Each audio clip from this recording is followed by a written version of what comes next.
ಅನುದಾನ ತಾರತಮ್ಯ ಖಂಡಿಸಿ ಜೆಡಿಎಸ್ ಅವರು ಹೈಕೋರ್ಟ್ ಅರ್ಜಿ ಹಾಕಿದ್ದಾರೆ. ನೀವು ಸೆಂಟ್ರಲ್ ಗವರ್ಮೆಂಟ್ ಅನುದಾನ ಕೊಡಲಿ ಅಂತ ಸುಪ್ರೀಂ ಕೋರ್ಟ್ ಹೋಗಿದ್ರಿ. ಸ್ಟೇಟ್ ಗವರ್ಮೆಂಟ್ ಅವರು MLA ಅನುದಾನ ಕೊಡ್ತಾರೆ ಅಂತ ಯಾರು ಹೇಳಿದ್ದು? ನಾನೇ ಕೊಟ್ಟಿದ್ದೀನಿ. ಶಿವರೆಡ್ಡಿ ಅಪ್ಲಿಕೇಶನ್ ಈಗ ನಾನೇ ಅವ್ರಿಗೆ ಕೊಟ್ಟಿರೋದಲ್ಲಪ್ಪ. ACP TSP ಅವ್ರ ನಿರೀಕ್ಷೆ ತಕ್ಕಂಗೆ ಕೊಡದೇ ಇರ್ಬೋದು,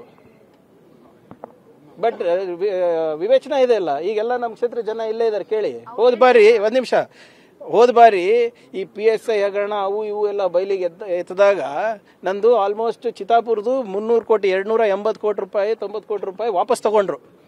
ಕೆಲವು ಶಾಸಕರು ಬಂದು ನನಗೆ ಏನು ಹೇಳಿದ್ರು ಗೊತ್ತಾ? ಅವಾಗಿನ ಶಾಸಕರು ಮಂತ್ರಿಗಳು ಬಂದು ನನ್ನ ಹತ್ರ ನೀವು ಇದೆಲ್ಲ ಬಿಟ್ಬಿಡಪ್ಪ ನಿನಗೆ ಡಬಲ್ ಕೊಡ್ತೀವಿ ಅನ್ನೋದನ್ನ ಅಂದಿದ್ರು. ಹೇಳ ಹೆಸರುಗಳು ಈಗ. ಸೊ ಇವೆಲ್ಲ ನಾಟಕ ಬಿಡಬೇಕು. CM ID so what? ಇಲ್ಲ, ಅವರಿಗೂ ಕೊಟ್ಟಿದ್ದೀವಲ್ಲ. ಅವ್ರಿಗೆ ನಾನು ಹೇಳ್ದಂಗೆ ಅವ್ರ ಎಕ್ಸ್ಪೆಕ್ಟೇಷನ್ ತಕ್ಕಂಗೆ ಕೊಡದೇ ಇರ್ಬೋದು.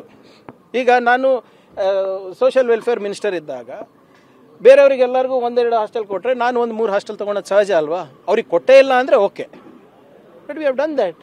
ಮಲ್ಲಿಕಾರ್ಜುನ್ ಖರ್ಗೆ ಅವರು ರಾಜ್ಯ ರಾಜಕಾರಣಕ್ಕೆ ಬರ್ತಾರೆ. ಯಾರು ಹೇಳಿದ್ದು? ಬಂದ್ರೆ ಸ್ವಾಗತ ಮಾಡ್ತೀವಿ ಅಂತ ಪರಮೇಶ್ವರ್ ಅವರು. ಇಲ್ಲ ನೋಡಿ, ಹೂವರ್ ಇಟ್ ಈಸ್.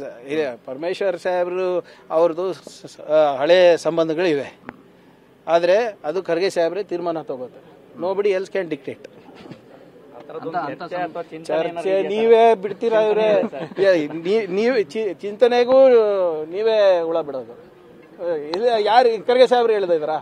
ಹೇಳಿ. ನೀವು ಹೋಗಿ ಪರಮೇಶ್ವರ್ ಸಾಹೇಬ್ರ ಹತ್ರ ಕೇಳಿರ್ತೀರ, ಪಾಪ ಸಾಹೇಬ್ರು ಹೇಳಿರ್ತಾರೆ.